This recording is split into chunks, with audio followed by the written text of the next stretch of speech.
Welcome to another episode of Academy TV, where we are still taking our month-long look at branding.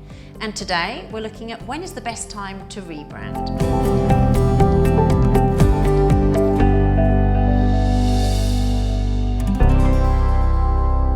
In this episode, we're going to tackle the question, when should you rebrand? Well, first, let's get something straight. Do you really want to rebrand, and are you ready to rebrand? Two very different things. It's both inspiring and overwhelming to see so many successful brands out there, and I do understand the itch to want to be one of them, but hold on. Take a deep breath. Before you dive in, be sure you can answer the following. Have you done enough research to feel confident about this investment? Translation? Hooray! You've found a few designers whose vision and expertise will work perfectly for your brand. After initial meetings and follow-ups, you've narrowed down the options based on availability, cost, turnaround, communication style, etc. And you're excited about the possibilities, and everything is on track. You know what you want, or at least close to it, which is a translation of, after living with your current brand for some time, you've come to understand where it falls short. You've pinpointed your target market, and you can describe the look or feel you want to achieve with 3 or 5 adjectives. If you're super organised, you've created a collection of inspiration in either a scrapbook or a plan or a Pinterest board.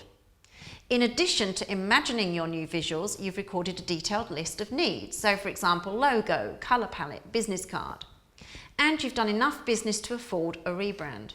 Translation, you've been working long enough and hard enough to feel comfortable with the amount of money that's going to be required to rebrand. Now, don't forget, you'll have to reprint existing collateral such as business cards, letterheads, stationery, packaging. And if your favourite designer is out of reach, either wait and save or go with someone else. Stretching your budget to the absolute limits will make the process very stressful. And this is supposed to be a fun process. Are you ready to let go of your old brand? And the translation for this is, truth be told, not all designers are willing to do rebrands because clients tend to have a hard time letting go. But hopefully this isn't you. You're 100% ready to start fresh and be open to new ideas. You have no doubt that rebranding will have a positive impact on your business. Translation, you already have a great product or service that customers love, so this isn't an effort to save something that might not be working.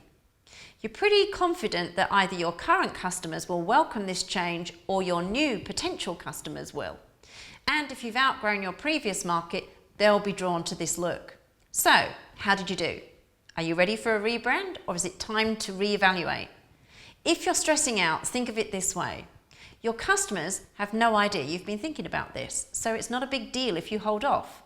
Knowing when to rebrand is about confidence and preparation. And if you've done your homework and feel good about this, go for it. If you're wondering how to do all of this research and prep work, stay tuned for the next part in this series. At the Academy, we went through this process ourselves a couple of years ago, and it was single-handedly one of the scariest things I've ever done. It was almost up there with childbirth, but I was able to say the 5 statements above without a problem, and that was why our rebrand was a success.